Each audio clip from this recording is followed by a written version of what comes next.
Okay, I think it's live now. I see a big red button. Okay. So I'll introduce myself quickly. We'll watch a little 2-minute video, and then I'll talk some more about what we did. But my name's Monty. This is Natalia. I'm American from Kansas. I'm Ukrainian travel journalist. And yeah, we drove around Ukraine 5 months, 20,000 kilometers on a motorcycle. So we'll play this video and then we'll go a little further.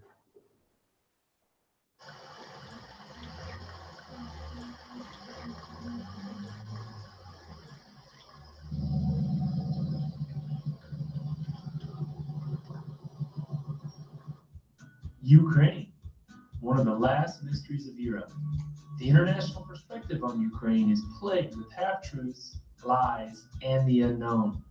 For most foreigners, Ukraine is best known for the disaster that was Chernobyl, or possibly the nightlife of Kyiv, the beaches of Odessa, or the restaurants of Lviv. After hearing rumors of a canyon, waterfalls, and a desert, Natalia and I decided to take a little motorcycle trip around Ukraine.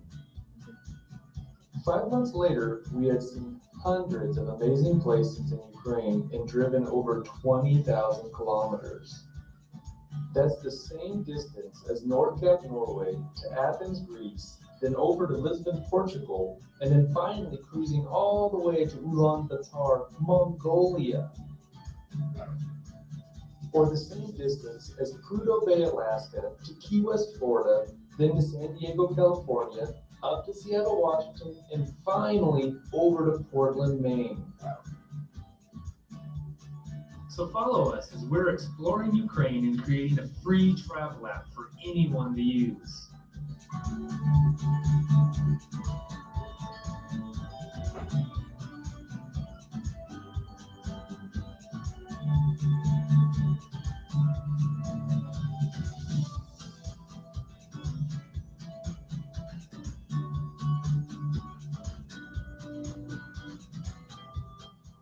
Don't forget to follow us on Facebook. It's Ukraine Inside Out. You can download the app now free from Google Play and the App Store. So that was just a little bit of what we discovered. So as you saw in the video, our whole idea that we had was, as a foreigner, when I first came to Ukraine 2 years ago, I used to work at the American Embassy. My contract finished, but when I came, I wanted to explore Ukraine, and you Google, what to see in Ukraine, and you get Chernobyl, Lviv, Odessa, Kiev, maybe Kharkiv, and that's more or less it. In English, there's just like nothing online about Ukraine. If you can search in Russian, Ukrainian, yeah, you can find basically any and all the info you could ever want. I use Google Translate a lot to find a lot of stuff, but if anyone has ever used Google Translate for Ukrainian to English, it's pretty bad. Russian to English, it's all right, it's readable, but Ukrainian to English, no, it's not even readable. So yeah, that was our whole idea. We worked with a Danish guy. He has an IT company here in Ukraine. He's married to a Ukrainian lady. They live in Helmetsky, and we created a travel app. Yeah, it's I don't know what more to say. Does anyone have any questions, or we'll just kind of start showing some pictures and going from there? What motorcycle have you used? Looks like It's yeah, it's my motorcycle. The motorcycle is actually from America. It has American numbers and everything. It's totally a custom motorcycle at this point. I did everything. I don't know if we have good pictures of it somewhere, but it's a bit like Russian Ural or something like that. there's a little bit of everything on there. Yes, the headlight is from a Ukrainian Yumper motorcycle. The front fender is from a Soviet-ish 49 motorcycle. It's a completely, nothing is left untouched at this point. I've customized everything 100%. A lot of it I actually did in Ukraine while I was working at the embassy there. I have a really good friend here. What the heck's wrong with that picture?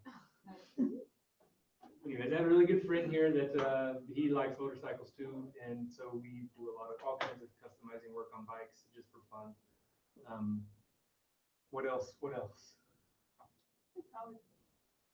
Yeah, these are some of the roads we were on. Sometimes we fell down, but go to the presentation and we'll go through it. So this is about us. So a little bit more about me. As I said, my name's Monty from Kansas. So Kansas, if you don't know about it, is exactly in the center of America, 100% in the middle. It's actually pretty similar to Ukraine. Ukraine is known as the breadbasket of Europe. Kansas is known as the breadbasket of America. It's mostly farming. I think there's more cows in Kansas than people. So yeah, it's a pretty poor state in general, but it's home for me. I did a little bit of traveling. I worked in Antarctica at the South Pole for a year. After that, I worked in Moscow, Russia at the embassy there, the American embassy there. I worked there for 5 years, and I came here. I worked for 1 year, and my contract was finished. And I liked Ukraine so much, I decided I wanted to do something to help. I sit in so many bars here in that year at the embassy, and you hear everyone talk about what's wrong with Ukraine, but I never hear anyone talk about how to do anything for Ukraine. And I didn't. I wanted to be part of a solution. I don't want to. I like to do things. I don't want to just complain about what the problem is, not have an answer. So that's why we came up with the project, and we hope that it does a little bit of something. You talked about. Yeah, I'm Ukrainian. I'm travel journalist. I was columnist for magazine World of Tourism, and I was writing for other magazines. And I've been in 23 countries. And finally, I realized that for some reason I'm not inspired to see more in Ukraine, and I was wondering why. I tried to think why. So maybe I know everything about Ukraine. No, it's not true. Maybe there are not so much things to see in Ukraine. No, it's not true. So this project is also one of the reasons why I did it with Monty. It's like actually to see my country and to inspire another Ukrainian to see more in our country, because we have a lot of very interesting things to see here, amazing places. We have the only one desert in Europe. We have the longest canyon in Europe. We have very beautiful nature, very different nature, a lot of historical sites. We will tell you more about it. Yeah, I've explored all over America and all over Europe, and honestly, there's no reason why Ukraine cannot compete with anyone else in the world on tourism. I've seen things here that it's just completely blown me away that I didn't realize existed here. Of course, Ukraine cannot compete with the Alps or the fjords of Norway. Those are absolutely very, very special places that no one in the world can compete with. But just in general, tourism here should be 20 times more than what it is. We've talked to so many people about it. When I asked my Ukrainian friends, does anyone in here think that Ukraine is a great place for a tourist to come, a foreigner to come? You think so? And see, this is kind of where the miscommunication comes in. When I ask my Ukrainian friends this, they usually say, no, it's not. But as we traveled, we met a lot of foreigners, talked to a lot of foreigners, and they all said, man, I absolutely have had so much fun here. This has been one of the best vacations I've ever taken in my life. I want to come back. I love this place. This is so awesome. Monty, how about Ukrainian roads? Ukrainian roads, yeah, they're world famous. But that's something that, well, first of all, I am very impressed. You guys are working on them a lot. We saw a ton of road construction. So the roads are getting better. I'm very impressed with that. But at the second part of it, in the motorcycle world right now, the big popular thing to do is adventure motorcycling. So like off-road type stuff. And Ukraine is a hot spot right now for these adventure motorcyclists. For a while, it was Russia where they were wanting to go because it was kind of unexplored and everything. Well, then all the conflict and sanctions and all that stuff happened with Russia, and it became Ukraine because Europeans don't need visas. It's right next door. We met tons of motorcyclists here in Ukraine, foreigners, because they come here for the bad roads or for, It actually can be a benefit. for them, it's some people. amazing. How many other places in Europe can you drive on top of the mountains? Some of the clips from that video, we were on top of a mountain driving. You can't do that in the Swiss Alps. And it's much cheaper in Ukraine. Yeah, and the foreigners love how it's much cheaper for them here. But in general, the food, everyone loves the food. The people, we had one bad experience in 6 months. One bad experience with a person. That's pretty good. Tons of good experiences. experience. Yeah, we had our motorcycle was broken. We were in this village of 200 people on the Dniester River, and our motorcycle, a part of our motorcycle broke. And I mean, it completely broke. And I was like, oh no, I mean, That's there's nothing we can do. Like, we have to have special machines and everything to make this. Within an hour of it being broke, someone stopped, took us to their home. The next morning, we took the motorcycle apart. He took the part, he took it to a special, to the guy that has all these machines. They made a new part, they brought it back to us, and we put it on, and the next day we were on our way. And they didn't charge any money, like they refused to stay. No money was charged. In fact, they forced us to stay with him that evening and forced Get us some to fun. drink beer and vodka and eat sallow and everything else, you know?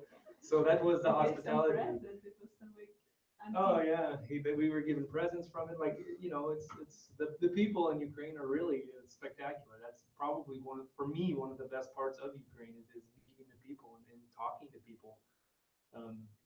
We were in, I don't remember, Odessa or Nikolaev, all this, I don't know. And we were in this other small village, and we were coming out of the grocery store, and I'll say all this in English. The conversation happened in Russian, but I'll do it in English. There's a group of guys looking at our motorcycle, and one of them was asking questions. So I answered his questions, and he looks at me and says, like, you're a foreigner. Where are you from? I said, oh, I'm American. And he goes, like, a clean American? Really? A clean American? чистый американец. And well, I understood. He said, "Чистый американец," it's clean American. I understand that. Well, that time we had been camping for like 3 days. So I told him, like, well, I mean, I'm not really so clean. We haven't had a shower in a few days now. And everyone just starts laughing, and I didn't understand why. And finally, she tells me, like, he meant like you were really a true American. It's like, oh, okay. And then he looks at me with like if you've ever seen, the movie Shrek, and the cat, the cat, when he does his eyes, that's the eyes that this guy had. He goes, please give me a ride. I just want to ride. Please, just give me a ride. Okay, so I just drove, you know, he didn't want to go anywhere. He just wanted to ride on the motorcycle. So I drove him down the street and came back, and when we got off, he was just hysterical. Oh my God, that was so, and he's going over to all of his friends, and I'm sure they talked about us for the next month, you know. And, you know, we met amazing, great people on the trip. It was just awesome. So. Yeah, in Cherkasy, like this guy was people. With what? With books. Oh yeah, we were in Grass. Cherkasy, and we were looking at one thing, and this guy, he comes up and he's looking at the bike, and he has this, if anyone in here is war artifacts and stuff, he has one of the canisters from Germans that they had their gas mask in. He had it on his back as like a backpack. And he just looks at us and says, like, he doesn't say anything, no, not hello, not ask about the bike, nothing. He just looks at us and says, do you have a bag? Yeah, hold on. So we just gave him a plastic bag, you know, and he opens the bag up, and he just opens his little gas mask canister up and dumps everything in it and says, here, this is for you. But why? Because it goes with your motorcycle. You need it. It just like looks good with your bike. Just take it. Okay, thank you. I mean, just random acts like that were quite normal. We had a lot of this. So let's look at some pictures here. That's about the project more. We gotta talk about that. Go to the next one. So this was our beginning map on Google Maps. So I searched for months, like, and I use Google Translate to try to search in German, Polish, Ukrainian, Russian, any language I could think of about interesting things to see. And this is what our map ended up like starting. As we went, we would meet people, and they would say, oh, while you're here, you need to check this out. We ended up seeing over 300 different sites and really, I didn't see everything I wanted to see. I'd like to, there's still so much more that we could have seen, and we just ran out of time. Oh, so now we'll go through some of what we discovered so far. Like I said, there's no reason you guys are not competing with Europe on tourism other than marketing. It just needs to be marketed right. There's so much potential here. It's just amazing, the stuff that we saw. The canyons, the castles, the churches, just everything is just outstanding. Yeah, first, I guess, information, and second, like, for us as Ukrainians, just believe that we really have something to show and to see. Well, and every foreigner we talk to, that's what they're scared about they don't know. Like, think about it, you personally. People don't want to do something they don't know about. They're scared of what they don't know. So I would say 50% of the foreigners that we talked to that were traveling in Ukraine, they were all saying like, well, we didn't really want to come to Ukraine originally. We originally had this other trip planned, but something happened and we couldn't go, so we came to Ukraine. And now we're so glad we did. In my 2 years here, I've had probably 25 foreigners visit me, and every single one of them all said the same thing. I'm only coming because you're here and I have a free place to stay and you'll show me around. I don't want to see Ukraine. And by the end of their stay, all of them, every single one of them were saying, how much longer are you going to be here? I want to come back. Please tell me you're going to be here longer because I want to come back, but I'm kind of scared. I don't know what it is. I've had people who have traveled all around the world and they come to Ukraine and they get scared because of the Cyrillic alphabet. It's like, I can't read anything. I said, what is the difference? If you're in Germany, you can read the sign, but you have no idea what it says. Yeah, but I can read it. Here, I can't even read anything. But it doesn't matter if you can read it or not. You don't know what it says. It's in another language. But I can't read. Okay.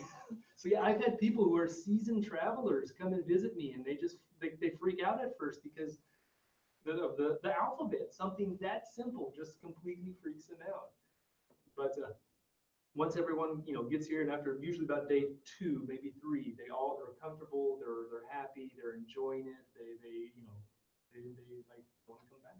So let's do some pictures. There's got to be pictures soon, right? Keep going. Keep going. Keep going. Keep going. Pictures. All right. Has anyone heard of this place? It's in Kyiv Oblast, actually. The Buki Landscape. But not Kenyan Buki. Buki Kenyan kind of famous, but there is like park Kenyan. So this place was made by, I don't know, some oligarch, I don't know, but he decided in like the mid 80s that he wanted to have his own church, like basically town. And so he started in the mid 80s to just slowly buy things. And sometime in the early 90s, I believe, you guys had a huge renovation on Maidan Square, and they took the old fountain out and they put a new fountain in. Well, he bought the old fountain and just put it in storage. And then about 2005 or somewhere in there, he created this place now called the Buki Landschaft Park, and it is spectacular. It's not very far from Kiev.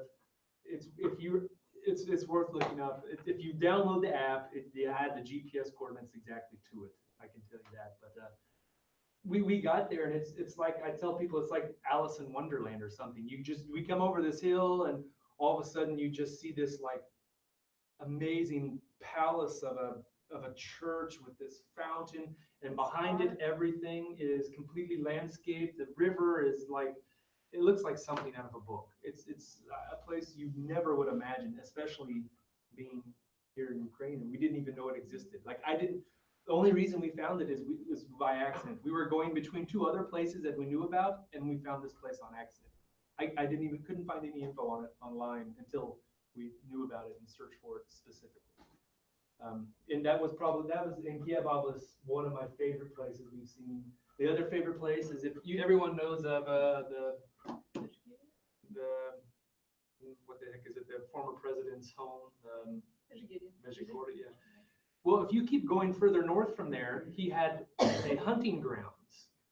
And if you just want to go somewhere in nature and be alone, that is the place to go.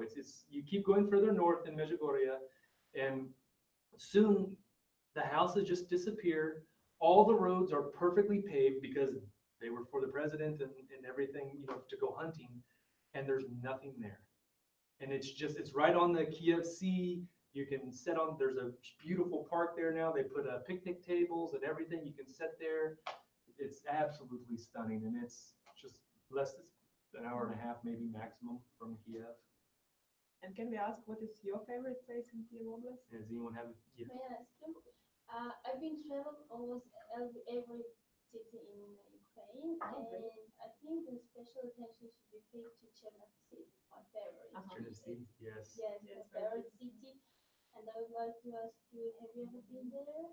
Yes, we Yes. visited every Yep. city. But our problem is that we didn't have time for big cities. Mostly we. So as we traveled, our main focus was the rural areas. We did travel to every big city and we quickly went through it, but we didn't really have time to enjoy it properly.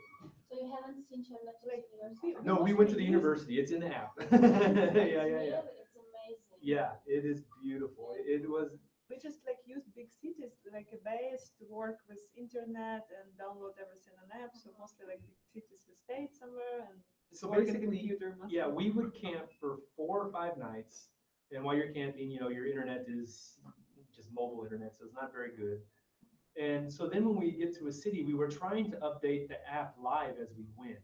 So like we were in Odessa for 4 days, and for 4 days, like I would wake up at 4:30 in the morning, and I would get on the computer and I would start updating things. Then she would wake up at 6:30, and I would go back to bed, and she would use a computer, and she would continue, and we would just take turns doing that for the whole time we were in. We did see Chernovtsi, we did see Ivano-Frankivsk, we saw it, but we want to go back and we want to spend more time there, I went there twice, and I want to return again and again and explore again. It's really Yeah. amazing. It's one of the most beautiful. We were really super impressed with Dnipro too, if you haven't been there. Yeah, I've been there. It was very beautiful. Cherkasy, I really like Cherkasy. Chernobyl, one of my. Yeah, Chernobyl was another good one. For me, Lviv, I like Lviv, but it's like too touristic already. Yeah, Like it's everyone too knows. touristic. Yeah. Ivano-Frankivsk, it was okay, but we didn't get to see as much as I wanted to. I want to go back before I make any judgments on Ivano-Frankivsk. Uzhgorod was another one I really liked. Khmelnytsky is one that, for me personally, it's a city that I would like to live in. It's similar to my city at home, but for tourism, there's not much there. I mean, I hate to say that because I like the city. It's just there's not much for tourists. Odessa was one. I like Odessa, but it's another huge tourist town. This is one of probably my favorite places we saw, Ikovsky Canyon. Oh, it's my favorite. Yeah, it's very beautiful. It was. Has anyone heard of Buki Canyon or been to Buki Canyon?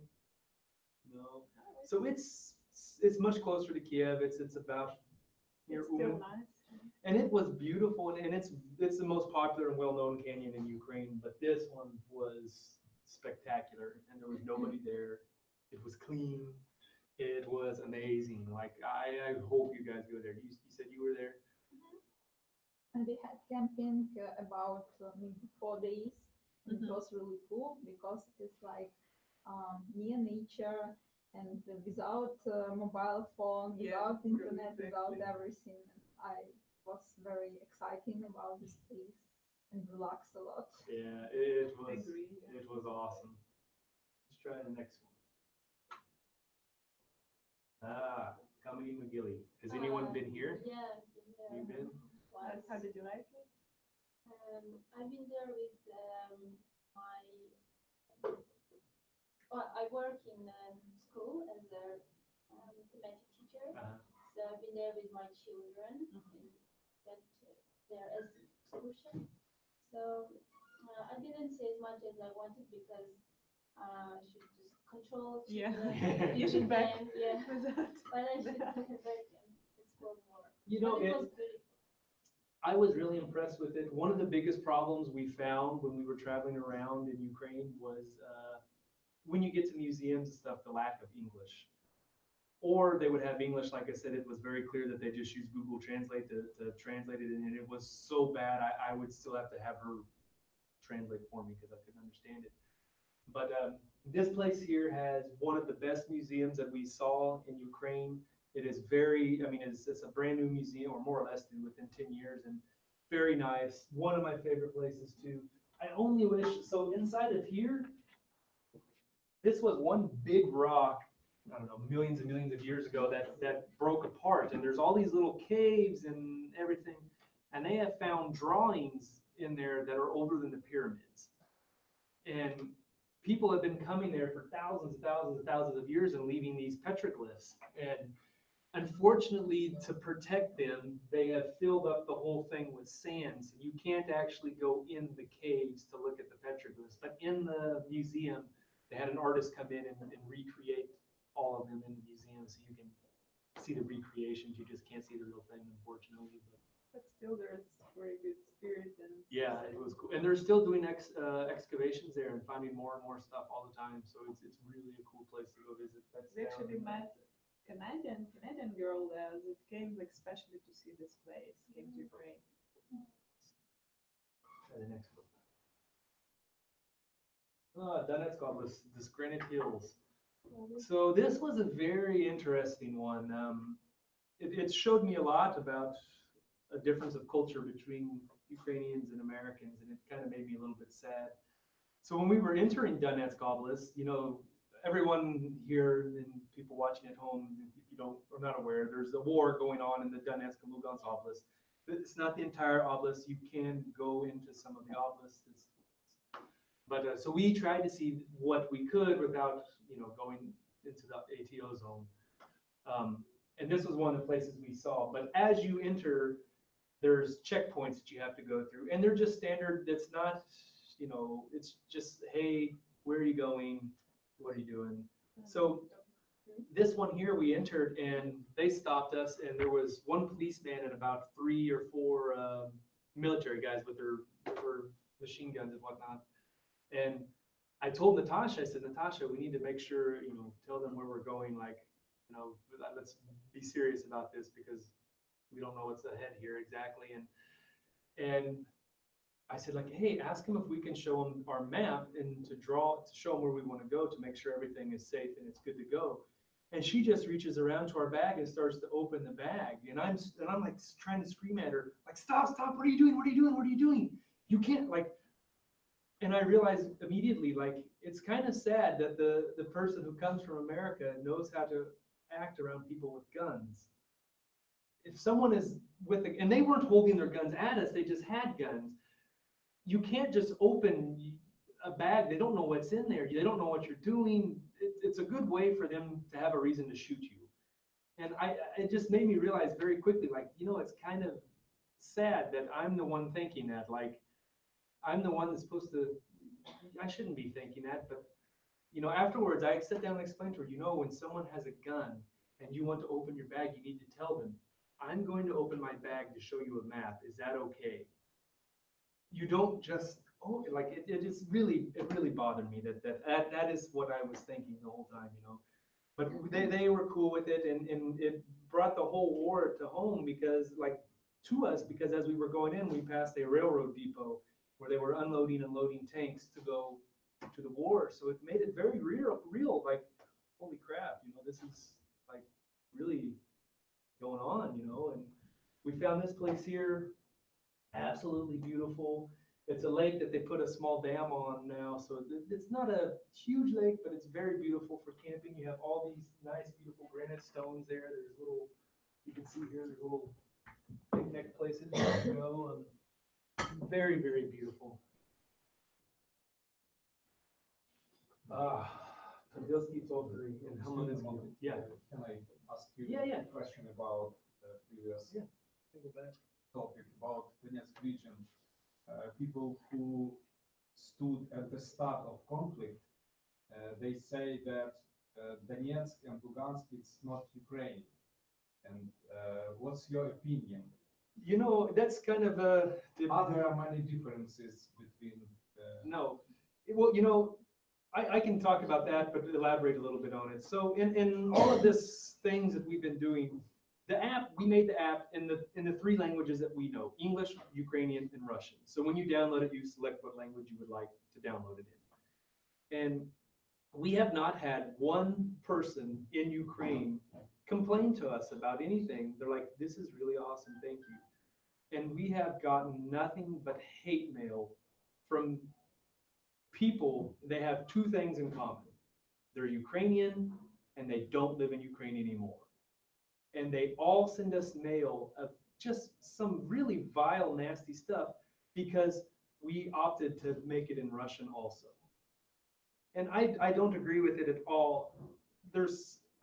to me, Lugansk and Donetsk, yes, this is much a part of Ukraine as Cherniv or anywhere else. I think it's terrible you don't need more division here, is what I'm trying to tell people. And one of the things that I found on this whole trip that to me as an American is outstanding is the diversity that we saw in Ukraine. We were in cities where the first language of that city was Ukrainian, Russian, Polish, Romanian, Hungarian. And to me as an American, I think it's really cool that that diverse of a population can live together, you know. I really enjoyed southern Ukraine in general, including Donetsk and Lugansk. We had a lot of fun there, and it was one of the most surprising areas that we found. I wasn't expecting very much there, and yeah, as far as I'm concerned, Donetsk it's part of Ukraine. It's just as much as anywhere else. Diversity, it's not the reason for conflict. Yeah, I don't think exactly. so. I don't. So what if you speak Ukrainian or Russian or Hungarian or whatever? Like, there's worse things in life. Um, I understand it's a touchy subject for people and everything, but what I tell these people who send us this hate mail is there's a huge percentage of the population that use Russian as their first language. And maybe they know Ukrainian. I don't know. I didn't ask them, but they probably do. There's a good chance of it, but they are more comfortable using Russian, and they shouldn't be discriminated against or looked down upon because of that. Like you, you can't control the environment you grew up in. Maybe your parents spoke to you in Chinese as a child. You can't help what language your parents spoke as. It's just life. There's so many things you can't change, and you know. Seems like on the map that you showed us, there was one of the points in the conflict zone. Maybe I Yeah, was thinking- yeah. No, there was. That was just like our preliminary like planning. We didn't go there. Yeah, we when we got to any checkpoints, we would open the map and say, look, this is what we were wanting to do. And there was some days like, no, don't go there. There was a couple of them where they told us like, you can technically go there, no one will stop you. But we would not recommend it. And so, and they were very cordial and nice to us. But no, yeah, I don't know. I don't want to divide people. I think there's enough division in the world and in Ukraine. People, there's bigger problems, you know. So this is the longest canyon in Europe. Do you guys know that was in Ukraine? Like, and it is gorgeous. It is absolutely stunning. I don't know the Dniester Canyon. I don't know why it's not more advertised known. than what it is, because it was just outstanding. Absolutely amazing. One of the best places I've seen in Europe, for sure, for me, one of my favorites. Like, I cannot say enough about it. It was, we hit it, we ran into it multiple times because basically it runs from, Jesus, almost Ivano-Frankivsk, almost all the way to the Dnieper. Yeah, I'm without words to describe it. It's just amazing. If you guys haven't, It's good for went and hiking, saw for camping, just see visits, stay. Yeah. It's very clean. There's not much trash. Really, yeah, nature's. I mean, let's go to the next one. Oh, Ankievka. Sigmund Freud. Have you guys heard of that guy? So I don't remember the name of the book. His most popular book. Does anyone remember? Happen to know what he wrote? It was about a child who saw monsters and all this stuff. Человек волк. Anyways, that child lived here in Ukraine. His most famous study that he made happened with a Ukrainian citizen. His parents were some kind of oligarchs way back in the day, and their son started having all these visions of demons and all this really weird stuff. So they had the money, so they went to look in Europe for the best psychologist they could find, which was Sigmund Freud. And actually, Sigmund Freud's grandmother and mother was born in Odessa. So it's kind of also connected with Ukraine. So Sigmund Freud come and lived with them for a little while here, and then they went and lived with him so he could study the child further. And it's the book that he wrote about this child. I can't remember the name of it offhand, but it is still read by psychologists to this day to get insights into children and people's minds. It's in Odessa. It's maybe it's maybe an hour from Odessa, maybe. It's between if you go from Odessa to Chisinau, it's on the road from Odessa to Chisinau.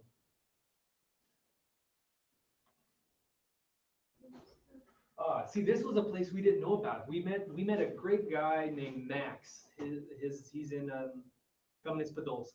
He contacted us when we first started this project. He said, when you get to Kamenets-Podolsk, let me know. I want to talk to you guys. I'm a tour guide for the whole area. So we sat down and I mean, it was great to talk to him, but it kind of was horrible too because he just added like 100 places to it. He's like, you see this, you see this, see this, see this, see this. I'm like, stop, it's enough, please, please, no more. But this is one of the places he told us to go to, and I'm so glad we did. Again, it's on the canyon, the Easter Canyon I told you about, and it's at the top of the canyon, and this was an old cave monastery. And there's still an active monastery there now, but the cave monastery is now just for, I guess, sightseeing, but absolutely beautiful, amazing. It's on the top of Top of the canyon. It's at so you have the canyon that comes down at the very, very top of it, looking out over everything. amazing You view have from this. The other picture is like the bottom of the canyon. We camped down at the water level that night. Amazing. Tchaikovsky in Dnipro.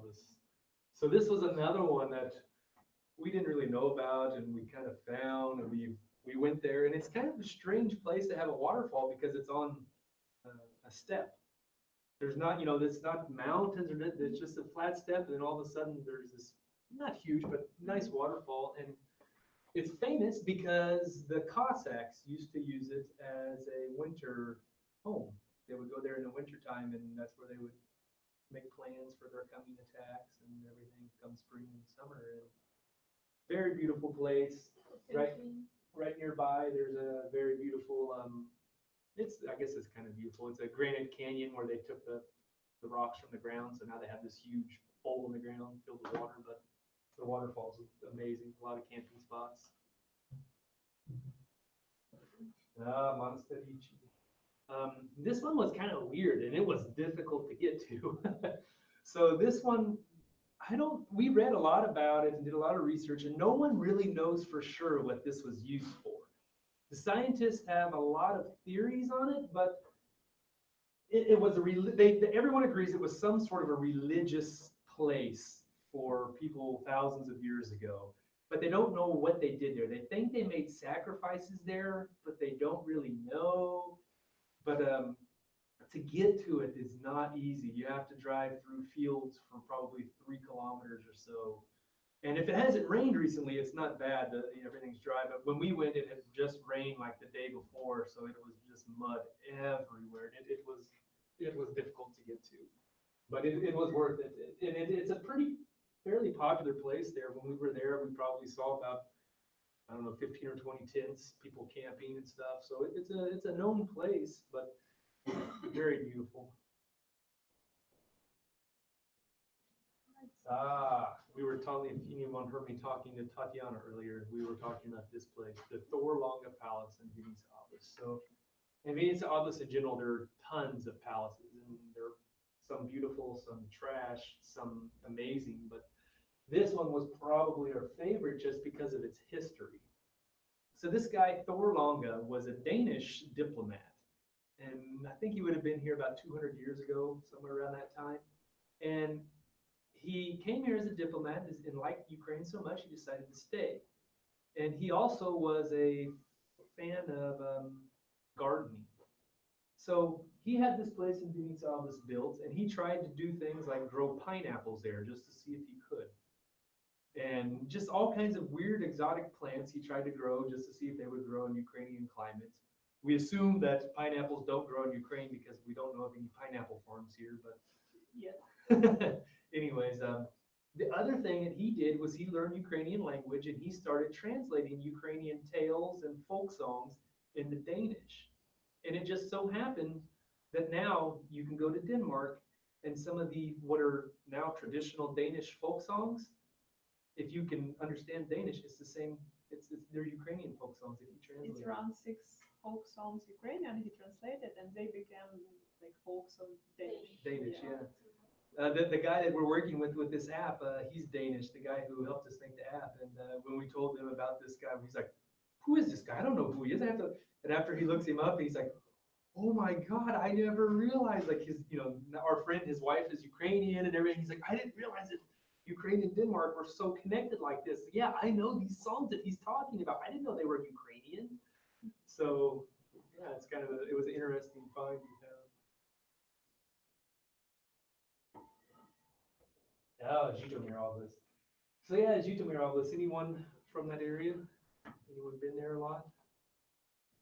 There's a yeah. There's a lot of the old granite quarries there where they took the rocks out of the ground, and some of them are very beautiful. But in general, that's the big highlights of Zhytomyr Oblast. Unfortunately, I shouldn't say unfortunately. If you like nature, they're beautiful. They really are. And we went camping at a couple of them a few nights. This is it's right near Zhytomyr. This is an old palace or castle. There's not much left of it now, but it's pretty interesting. The other thing that's interesting is in Zhytomyr Oblast in one of the quarries, I don't know who, they decided to start putting things in the quarry. Like there's a motorcycle down there. There's a statue of Lenin, I think. And it's the only European underwater museum.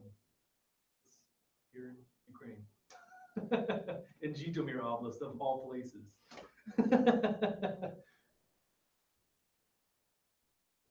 This is a little bit about the app. So Its name is Ukraine Inside Out. Ukraine Inside Out. So when you download the app, this is the first what do you call it, screen that you see. And you can choose things. So this one here is, you can't see it, but it says it's about us and about our partners. So all of our partners that we had on this whole project are informational partners. We had no sponsors. We had no paid partners. Here we can go to the next couple ones. Skip. So blue. Go to the next one and we'll talk because I see people wanting to. So here you can Instagram, but that's Ukraine Inside Out. It's on Google Play or the App Store, and it's free. It's totally free to download. But when we started this, we only had informational partners, and we still do. The whole project was paid for by us. We were trying and trying and trying to find sponsors or anyone that wanted to work with us financially wise, and we just had no luck at all. And we're not. I can't say we're happy about it, but I don't mind. Like, I'm glad I did something. Like, I wanted to help Ukraine, and I feel like we have. The app has been downloaded over 1,000 times now between Google Play and the App Store. People are really enjoying it. We want to do more with it. We're trying to find more partners to work with. We'll see how it goes. Maybe next year we'll have Ukraine Inside Out Part 2. We'll see. But does anyone have any questions, or I'll pull up our Instagram and just start looking at photos and telling stories.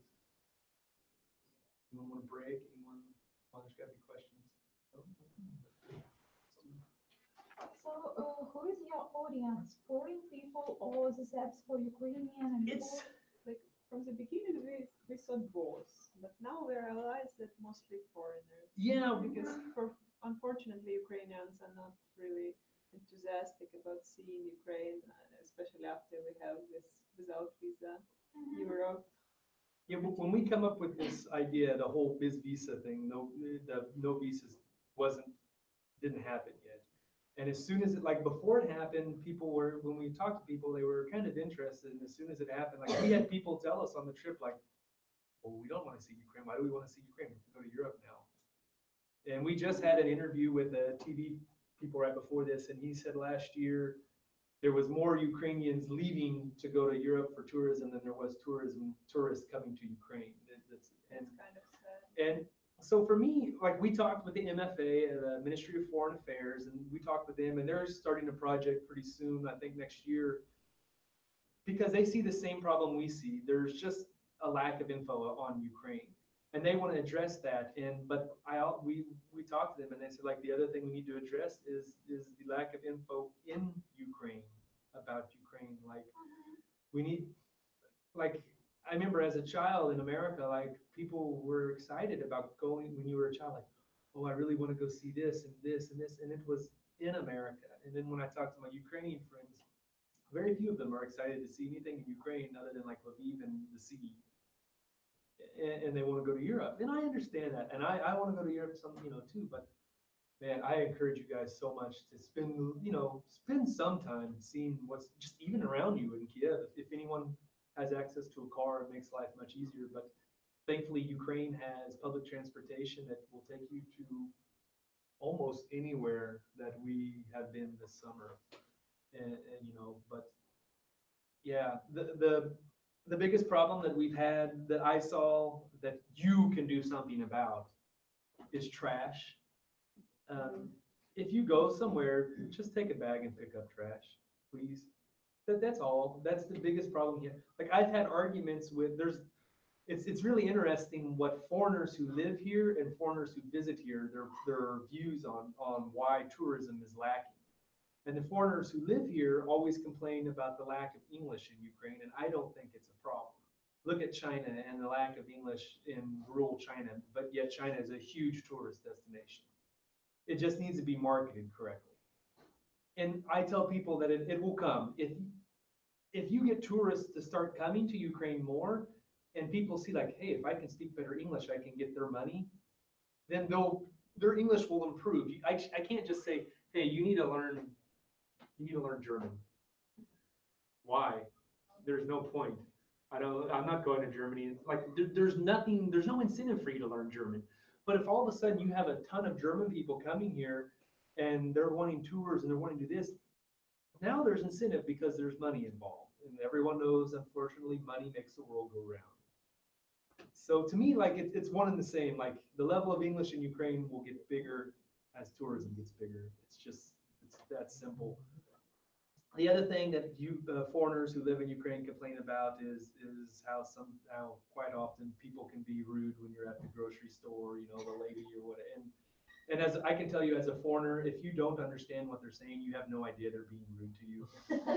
So it really kind of good. it really doesn't matter. Like I was more happier when we were in the Carpathians because I didn't know someone was being rude to me in Ukrainian, but Ukrainians don't know. but like my Russian is good enough that I'm like, this guy's being rude to me and I don't like it. But Ukrainian, I'm like, okay, yeah, oh, that's nice. Oh, have a good day. So yeah, as a foreigner coming here, you don't know if someone's being, I mean, unless they're being mean, but so yeah, those are two things that I think are non-issues, and it will change as tourism changes, But yeah, pick up trash, please, if you go somewhere. Just every time we went camping somewhere, we took bags with us for our trash, and before we left, every morning when we woke up, we would fill our bag up completely with trash that was around us and take it to a trash can and throw it away. And I've had arguments with Ukrainians. You just take it to the trash can and throw it away, and then the people who empty the trash can are just going to go throw it somewhere else. Well, that's the next step. We got to do baby steps here, and let's just get it to one place. But what about us? Can we ask? Are you inspired to travel in Ukraine? What do you think about traveling in Ukraine in general? Do you have some destination Here's a you want question. to go? If I gave you $1,000, $1,000 cash, and said you could do anything you want, it's only for travel. You have to use it on travel. How many people would travel in Ukraine, and how many people would go somewhere else? And that's the question, and that's to me something that needs to change a little bit. I want you to be inspired to see Ukraine because I'm telling you, when a Ukrainian goes to Europe and people meet them, the first thing they ask you about is Ukraine. Am I right? Does anyone ever travel in Europe and then ask a question? And I want you to say good things about Ukraine. Don't talk about the corruption, because that crap happens everywhere. Like, there's no paradise. And you have to be your own ambassador for Ukraine, is what I'm trying to say. When I meet Ukrainians abroad and you ask them, I don't tell them I've been here, and I just say, well, what do you think about Ukraine? Is it a good? Oh God, no, it's this and it's this. Oh God, it's horrible. And like, well, of course I don't want to visit it now. You just told me it's a terrible place and it's full of criminals and corruption and. Yeah, it's funny, like every time we stop, like Ukrainians, but we be careful. No, yeah. There's always in the next town. It's full of thieves and criminals. It's always the next town. Oh, you're gonna go to Zhytomyr. Oh, you gotta be careful there. And then you get to Zhytomyr.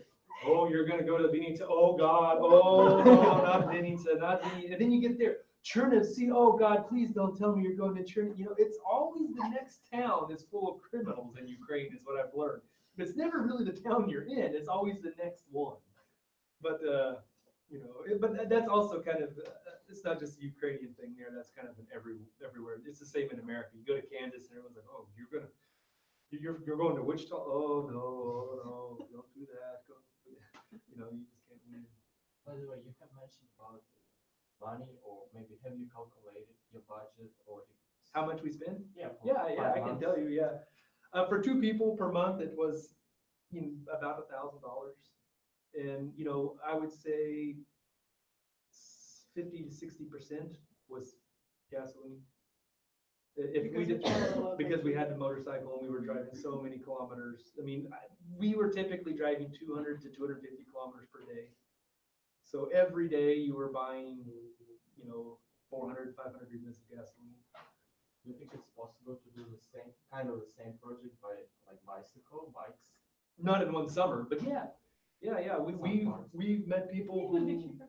yeah, it would be a lot cheaper. And we're good for health, Yeah, we met people who we met some bicyclists in Ukraine. She knows some people who walked around the border of Ukraine, like Yeah. just walking. Yeah, you could do it by bicycle, no problem. You could do it by car, by motorcycle. Like I said, 90% of the roads we were on were not that, they were doable. It's not, you don't need the 4-wheel drive Jeep to do most of this stuff. In the Carpathians, if you want to go off-roading, yeah, that's what you need, but you don't have to have it. It's fine. We didn't have any problems with any thieves or criminals. No one tried to steal anything. because only police woke up us. Oh God. Yeah, no, like police in general, we were in Kharkiv, and I think the police just stopped us because they wanted to see the motorcycle. Like they really. Documents, okay. Yeah, like they stop me and they don't even ask for documents. I just get them out. I'm like, here's my documents, and they're like, oh yeah, that's nice. So about the motorcycle.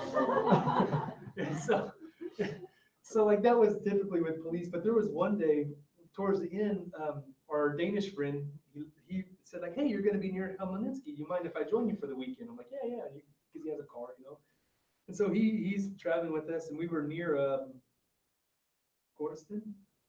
Yeah, Koristan. We were going to the Daruni festival. And we were camping, and there wasn't many good places to camp, so we just kind of found a place off the road, in the forest a little bit, so you couldn't see us from the road. We were hidden. We felt safe. And that night it was about like 9 degrees. It was pretty chilly. And I remember it's about 5 o'clock in the morning, I see lights on our tent. And remember, I can't see out of the tent. There's no windows on the tent. So I'm like, whose lights is that? What the heck? And you hear a car. I'm like, okay, maybe someone, and it was kind of typical when we were traveling, people would come out past us early in the morning to go fishing. So we thought that. Well, then I hear the car doors open. I'm like, who is this? What the hell's going on? And then I hear them talking, like the motorcycle is right outside the tent, and I can hear them standing at the motorcycle talking about the motorcycle. And I'm like, well, whatever. It's 9 degrees out, and it's 5 o'clock in the morning. I'm not getting out of my sleeping bag where it's warm. And then I hear in Russian, get out of the tent. And I'm thinking, like, there ain't no way I'm getting out of this tent. I am warm in my sleeping bag. I am not getting out of this tent. Then we hear, this is the police. Get out of the tent now. Okay. And so I said, like, one second. And I'm thinking, like, this is how I die. Like, I have no idea if it's actually the police You know, they're just, as soon as I open the door, they're just gonna, like, they can hit me and there's nothing I can do. So I like open the door and just, like, as carefully. And sure enough, there's 3 police officers standing there around my motorcycle, and the 4th police officer is standing by his car. And I'm like, what the heck did we do? And they say, documents, documents. And I'm standing there in my underwear at this point, you know, and it's 9 degrees out. And I'm like, dude, 1 second, 1 second. Because the documents are in the tent. So I turn around, grab the documents, and give to them. And they ask me a bunch of questions. And like, I'm half asleep. I don't know, you know. So I'm like, I understand what they're saying, but I'm answering in English. And they don't, and one of them's like, I don't understand what you're saying. I don't, in Russian, he's like, I don't understand what you're saying. And I'm like, yeah, I know. And finally, she like sticks her head out of the tent and is like, what did we do? Nothing. I just checking. Can we be here? Yeah. We did nothing wrong and it's okay to be here? Yeah. We're just checking your documents. It's 5 o'clock in the morning. Yeah. Okay. And like we never did figure out why. The car. And finally we told some friends about it, and we think that's one of the areas in Ukraine where there's a lot of illegal amber mining going on. And we think, because there was no reason for police officers at 5 o'clock in the morning to be in the middle of the forest. So we think they were driving around, because they had a big off-road vehicle, driving around off-road looking for people doing illegal amber mining, is what we think. And they saw us and it looked kind of odd, so they were asking for our documents. But it was, for me, it was like out of this world, you know. But in general, the rest of the time, our experience with the police have been actually pretty comical. It's, you know, they're just stopping you because they want to. Most of the time, like, so we're on the motorcycle and she's behind me and she doesn't say anything, and they're asking me, and I have a rule. If I do something wrong, I will speak to you as a policeman in Russian as best as I can. If you're just stopping me for fun, then you're gonna have to speak English. I'm sorry. And so they come to me and they're trying to talk to me in English or in Russian. I'm just like, oh, you know, here you go, here's my dog, blah, blah, blah. And they're getting all frustrated because they don't understand what I'm saying and everything. And finally, at the end of it, she'll say like, oh, thank you in Russian, like, oh, thank you, have a good day. And they're, you know Russian? Why didn't you help me? Well, you didn't ask. But yeah, every time we got stopped, it was like she didn't exist on the back of the motorcycle. It was just me.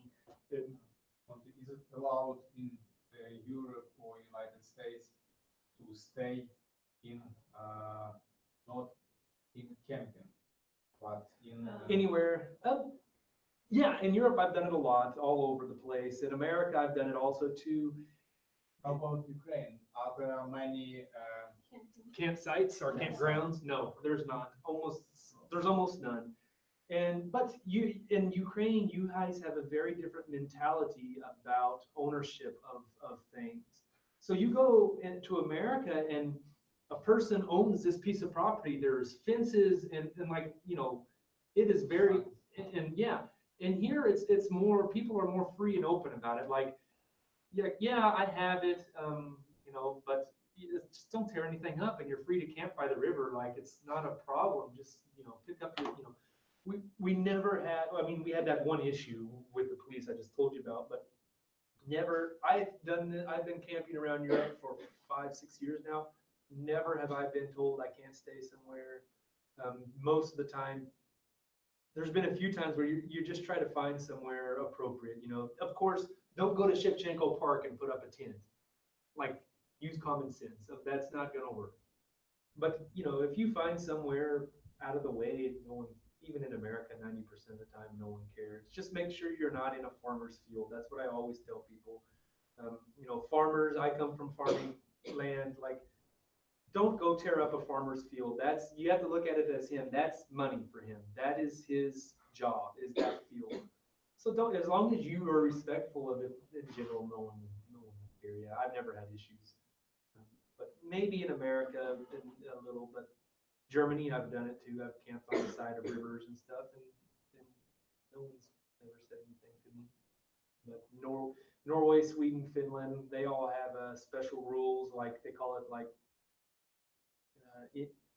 any man's land or something like that. Like basically, if you can find somewhere that's more than, I don't know, a kilometer from a house, then it's free to camp on and make, it's no problem. But in general, no, I haven't problems. But I really do enjoy camping more in Ukraine. I feel more comfortable camping in Ukraine than I do Germany or France, just because there's always in the back of your mind, like maybe I'm not supposed to be here, but in Ukraine, I've always been welcomed everywhere. So, yeah. Any other questions? How about local foods? Ah, Did you try some special in different Yeah. regions?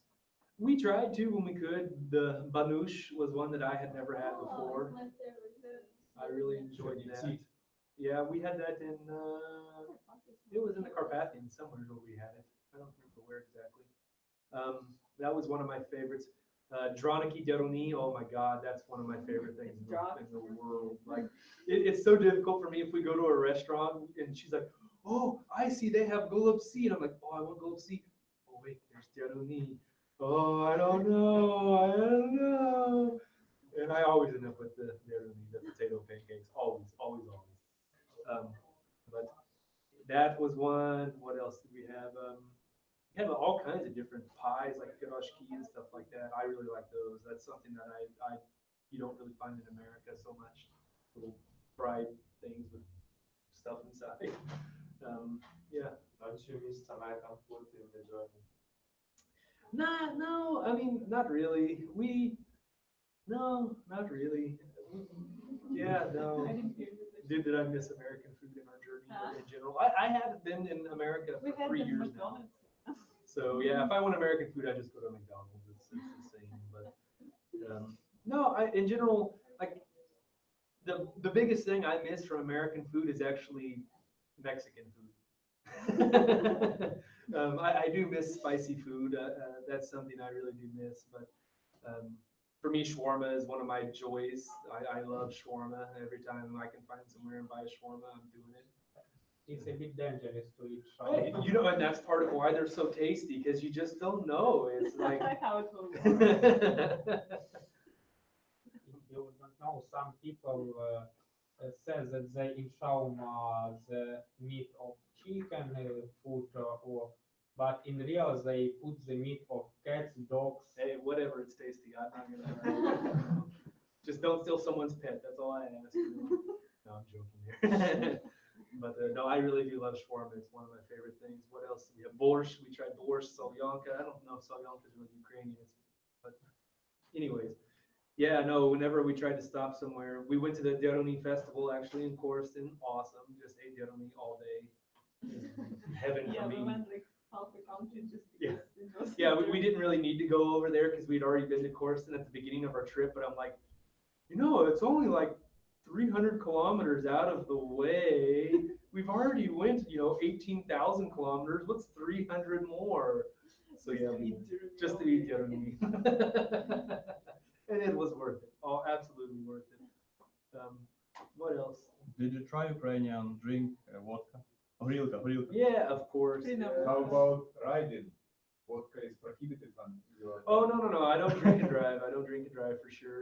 If I have anything to drink at all, like that's it. No more driving, beer or whatever. But the one thing Ukrainian drink I don't really like is uzvar. I also don't like I tell people it tastes like, I didn't know it was possible, but I think it's burned water. That's what it tastes like to me. Like I don't like the taste of uzvar at all. Morse, oh my God, I love morse. Compost, love that. But yeah, uzvar, I can't do it. I can drink it, but it's not my favorite. What else? Kind of specialty food. Kvass, I love kvass. Nothing like a nice cool glass of kvass on a hot summer's day. But let's look at a couple more pictures here, random pictures.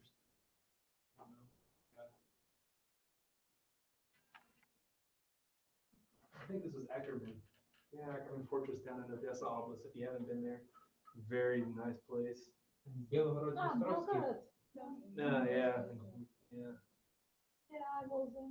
It's a really cool place. The other place we went to is kind of a funny story is Vilkova. Has anyone been to Vilkova? Yes, I was.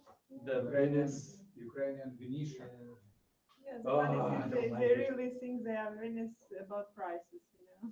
Yeah, we were, so first of all, if anyone had been there previously, the road to Vilkova is brand new. Before, I was there 1 year ago, and that was, I swear to God, the worst road in Ukraine was the road to Vilkova. I am not joking, it was horrible. Now it is brand new, perfectly 100% new, great road. So we get there and we're like, we want to go on a canal thing, so we can get pictures for our app. And the guy's like, yeah, it'll be 1,000 hryvnias. What? And I looked at him and said, like, you might claim to be the Venice of Ukraine, but that doesn't mean you got to charge Venice prices. Like, come on, man. And so we're like, look, listen, dude, here's what we're doing. We're doing this travel app. It's geared towards foreigners, but also Ukrainians. And we'll make it to where anyone who clicks on this, on Vilkova, they see, our normal write-up about Vilkova, but they'll see your contact info. We'll make sure that they can contact you for tours in the canal or whatever, Can you just give us a discount? And he's like, oh, that would be so awesome. It'll be 1,000 hryvnias. Okay, well, thank you. Пока. We don't have that kind of money. Like, I'm sorry, dude. But, that's the business mentality is a little bit different than what we have in the States too. Our mentality for business is to look to the future. And as is explained to me here, people, they tell me like, Monty, look at our history in the last 25 years. It seems like every 4 to 5 years, there's a revolution, the currency crashes, something happens every 4 to 5 years. So why do we need to plan 15 years when, we need to plan now? So the guy was trying to get what he could now, and he didn't get any money from us, unfortunately, but I'm sure he got money from someone. But yeah, very, very beautiful place. If you haven't been to Vilkova, it's very nice. Just take plenty of friends with you so you can split the price. That's all I can recommend. Oh no, that was my proud accomplishment. 75,000 miles were passed my motorcycle. That's like 140,000 kilometers on my motorcycle total. We were talking about roads. Ukrainian roads. And a lot of these roads here, I think this was a road we were going to go to a palace. You guys have all heard of the Potocki family? Did I say that right, Potocki? Yeah. They have, oh God, I don't know how many. We probably saw 25 different palaces that were It's like you owned can by. spend all summer just visiting palaces. Yeah, it's ridiculous. But very interestingly enough, the majority of we saw probably 40 palaces total this summer, and they were usually in two conditions: either complete, abandoned and just left to die, or they were being occupied usually by a hospital or something like that, which I thought was pretty interesting. And I guess it's, a good use of the facilities. A lot of them honestly were mental hospitals, unfortunately, but we were not. So there's a lot of the palaces that we wanted to see. We could only get pictures from the outside because you're not allowed to go in. Tuberculosis hospitals was another big one that we found, and I thought that was kind of a strange one, but. Oh, this guy. So this was some crazy old man. I say crazy in a good way. We were camping along the Dniester River one night, and it was kind of actually a campground. Like there was picnic tables there. It wasn't like an official campground, but like you could tell people come there a lot. And this guy, this old Gauss, he comes up and I just don't know. He was a very interesting character, very funny guy, talking to us, inviting us to his house, and we had already set up our camp, so we weren't going anywhere for the night. But we traded contact info with him, and yeah, I mean, just another fun, strange interaction we had with people. And he was just, I don't know, an odd guy, just weird, nice guy, but strange. Yeah, see, this is one of those palaces you're talking about. You can see how it's just completely abandoned and fallen down and stuff growing up inside. This is some of the traffic jams we had. Yeah, this was house is worse. yeah, there was a castle that we were going to that was on top of this hill in the middle of a village, and to get there we got stopped first by cows. The road was filled with cows, and then we got stopped by the road filled with ducks. I don't know, does anyone know what people do with all the ducks in the countryside? Like, I don't see duck eggs in the grocery store. Like, Agriculture. but like, what do they? I don't see where you can go and like. It's not very popular to go buy Females, ducks. they eat them. Yeah, yeah. They like. I don't know what they do with them. Just eat them personally. They don't like sell them or Yeah. something. Yeah. Oh, okay. I guess that makes sense. I think some the bacteria. They use Uh, it too. Oh, the feathers. The feathers. feathers. The feathers you go in Pillows Pillows and and stuff like that. Okay. Yeah, that makes sense. This is some other palace abandoned, locked up, can't go inside. The castles were the same way. I would say the majority of the castles we found were just completely fallen down, which is kind of sad because they could be so Could be much, good but tourist destinations. it's also kind of fun that you can explore them and not have someone trying to sell you crap and everything like that. This is I showed you this one, Old monastery. yeah, the cave monastery. Oh God, this was a cave. So that's the other thing. If you haven't been to Chernobyl Obelisk, it is world famous. We found out for its caves. Like people come to Chernobyl Obelisk from all around the world to go caving. They have some of the amazing The caves there. longest cave in Europe. Something. But you got to call in advance, and that's see, this is one of the problems I'm talking about info. A lot of these caves are locked. They have a door and they're locked, and there's 5 or 6 people in the village that do tours of these caves, but you have to call them in advance. But where do you find their numbers?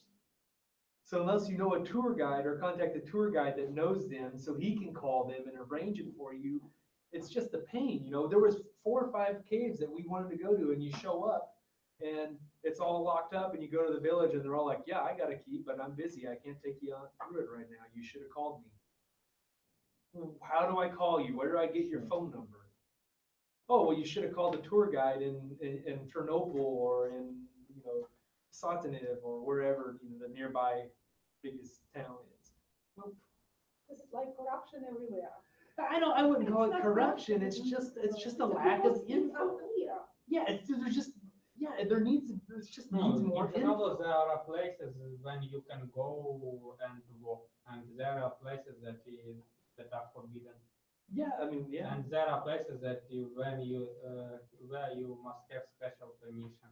Where this information we can see. Along the I same don't know, lines. I didn't, This is corruption. Along the same lines. no, if you want, I think internet, some official documents are them in But internet, then you can see. But I didn't. they're just not easy But to I find. did travel to Chernobyl and I didn't read them. It's the same. We were trying to find a Positive side. So, yeah. yes, and I would like to say thank you, because you are foreigner and you just found the positive sides in our country, and you emphasized and point our attention, and you have seen them, and we value your attitude to our country. And I would like to want to similar things in our country and in your American people that have found, and because according to global process in the world, we have a lot of things that are the same thing. That we have, and people are different, but just people are the same in all spheres. Yeah. And of course, you ask us, the main idea of the plan of your speech was to value our country.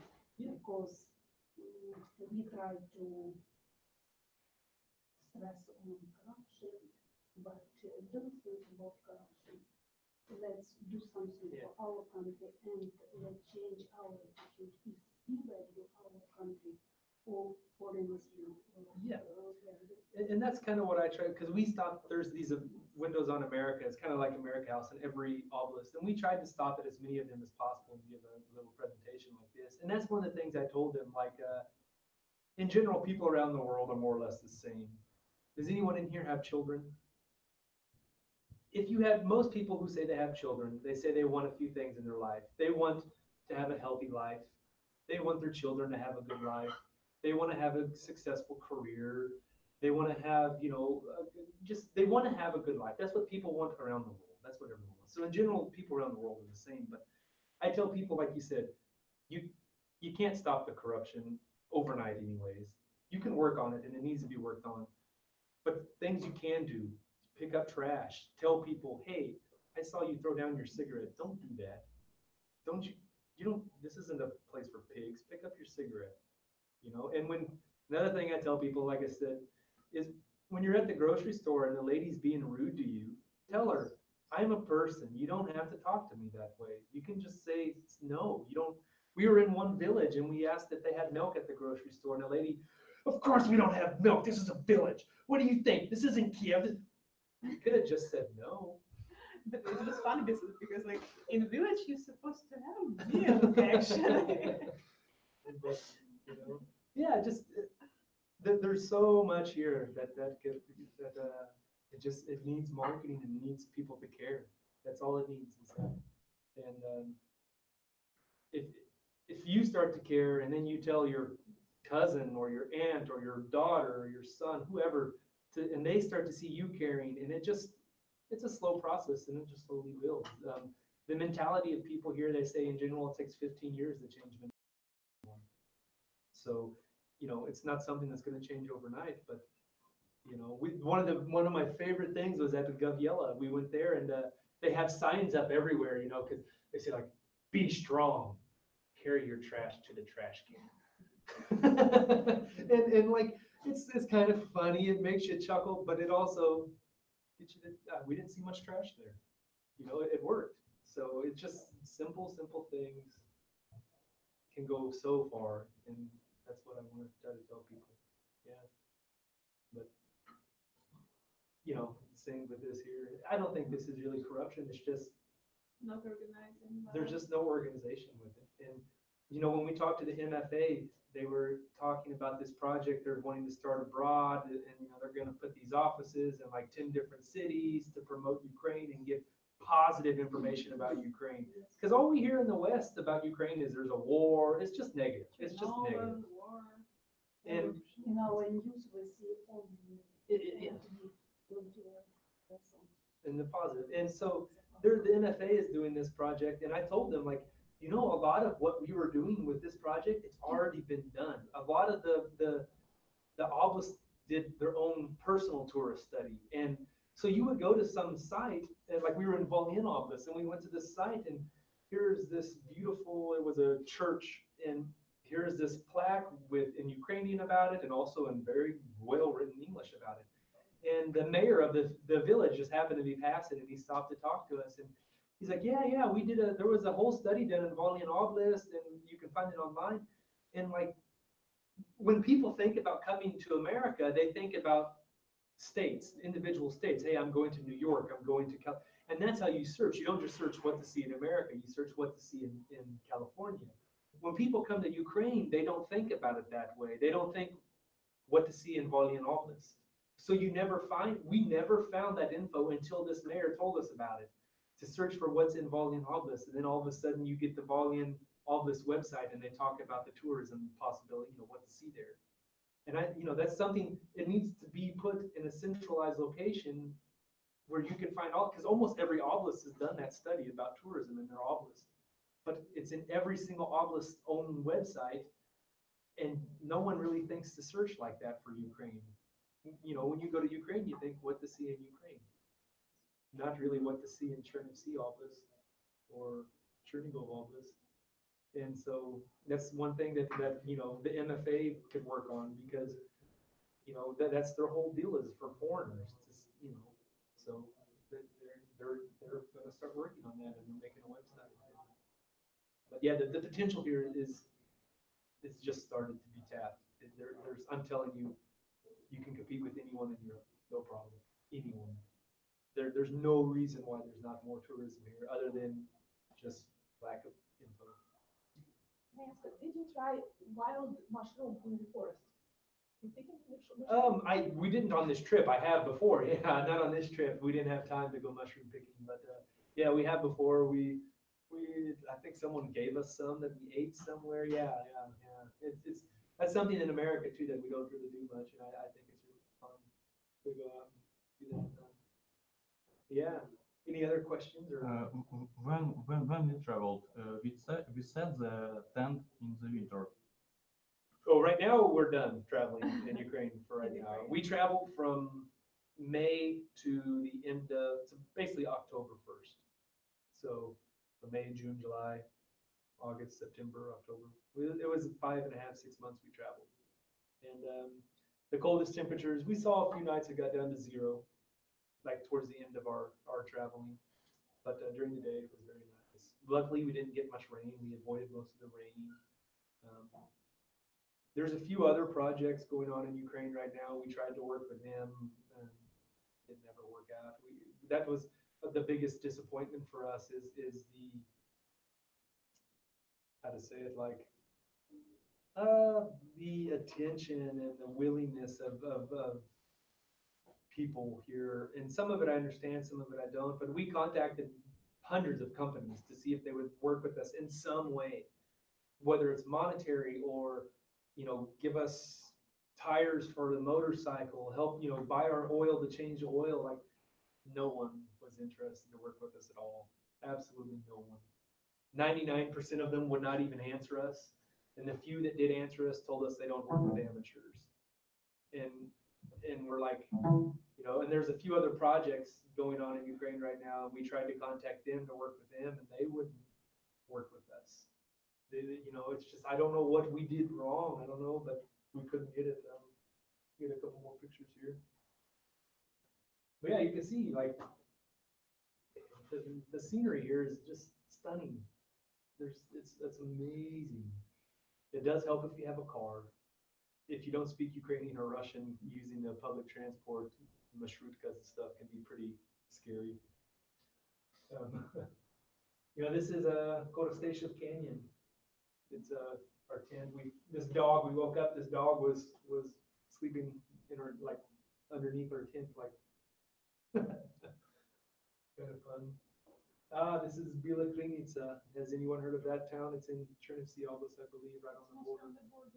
Right on the border with Romania. It's old believers town. Very, very beautiful. That's one of my favorite churches I found in Ukraine. Actually, the center for all believers, even their patriarch or some like main church guy is from this small village. Very, very beautiful. It's kind of a strange, macabre story. The church was built by this, paid and built for by this, I don't remember when, 100 or 200 years ago, by a couple from Moscow. Their son wanted to get married to some lady, I believe, and they didn't allow him to get married, so he killed himself. So the son committed suicide. So to make up for their sins of letting their son kill himself, they paid to have this church built in Bila Klinica. They paid all the supplies for this church. It was basically, this church was almost like more or less assembled in Moscow, taken apart and brought here to set up again for permanent housing. And it's very, very beautiful church.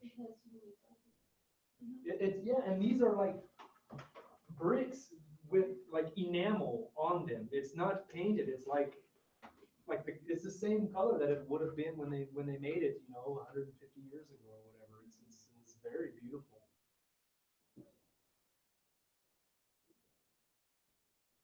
This is us starting the bike after, and then sometimes in the nighttime it would rain. We didn't get much rain in the day, but exhaust and the motor would get wet, so all the water would come off. Oh, this was scary. We were on a mountain road, and this mountain road and this truck I see come up over the hill, and I'm like, oh no. The road is like big enough for one car, and how are we gonna? Yeah, that was a pretty scary moment letting him pass us, but we made it. We have some problem with healthy because we so much time spent outside and maybe rain, winter. No, we didn't get sick at all. We had very good sleep with fresh air. Yeah, we actually had problems when we came back. Like, anytime we would stay in a hotel or whatever, an apartment, we had issues because there's like no fresh air. You spend all your time sleeping in a tent and you have 100% fresh air, and then you need to sleep in an apartment, and you're like, oh, I can't breathe. And it's very good to make break from like internet, phone. You feel much more healthy actually. This was near the Romanian border. It's very I don't remember the name of the waterfall, but It's the same with this famous Manala. no, No? it's not Manuela. It's a different one. Anyways, the Carpathians. You know, and that's another thing that for me is a huge misnomer for Ukrainians is the Carpathians. When you say Carpathians to a German, they don't think about Ukraine, they think about Romania. Has anyone ever been to the Carpathians in Romania? In Romania, not in Ukraine, I've been in the top of the highest mountain. Like Gabriela, yeah. I also was on the top of. So I admit that the mountains here in Ukraine are very beautiful, but we recently went to Romania to the mountains there just about a month ago, and the whole time I always tell Ukrainians that like the mountains here are beautiful, but it's not something that's drawing foreigners. Foreigners are not flying around the world to go to the Carpathians in Ukraine. They're flying around the world to go to the Carpathians in Romania because they're just much more. They're higher. They're more stunning. They're more. And where Carpathians are more beautiful in Ukraine or in Romania? Oh, in Romania by far. That's not a question. To me, the Carpathians in Ukraine need to be advertised as more of a cultural place. Not that this is the mountain. It needs just the advertisement for foreigners needs to be different because they're just not that great of mountains to draw foreigners. You know, for you guys, they're great to go visit and stuff, but for foreigners, they're going to go to Romania every time. So it needs to be advertised more as the cultural aspect of what you can find rather than the actual mountains themselves. We have a set of mountains in America, the Appalachian Mountains, and they're the same way. They're very, very similar to the Carpathians there in Ukraine. And that's how they're more advertised even in America is more of the culture that you can find in them is more unique than anywhere else in America. It's a very unique culture there. And to me, that's what needs to be advertised for your Carpathians. I think it would be better. But anyways. This is Carpathians again. Camping. Oh, this is when we climb Gabriela. Same on the climbs. This was a Telecom Fortress. Has anyone been there? It's near Dubna. Another amazing, spectacular place. Very awesome. One of my favorite places in Ukraine. And it's pretty unknown. Yeah. Devil's Rock is not far from there. There's a place called Devil's Rock not far from there. Yeah, it's just so many options of things to see here. Well, we're about done here. I mean, we'll stop the live feed and everything, but does anyone have any more questions? I understand that you need to find an investor, but what will be your next step? And maybe you have some strategy of promotion, or you have some idea how to develop this project, or maybe some people can help you to develop. I mean, send you some photos of another beautiful place, and maybe some nice facts or information about this. Yeah, what we're doing right now is we're working on more of the app itself right now and designing. The app is ready and downloadable and it's free, like I said, and I want it to remain free. That was a very big point for me, was this needs to be, anyone can download for free. We found recently a graphic designer who helped make new icons for us for the app, which is a big improvement. And that we're working on right now to just kind of make it a little bit more attractive, yeah. But that's our biggest thing right now, and in general, we're working on promotion, things like this. We were just before we came here, we were on a UATV. I don't know if anyone's heard of that. It's an English language online TV about Ukraine and stuff. We were on them. We've talked to other people, but we're kind of at a loss right now what to do next. We really would like to get it translated into other languages, but we don't. We priced it, and for one language, it's about $5,000 to get it translated. That's way beyond our means, you know. So yeah, we're actually getting ready right now.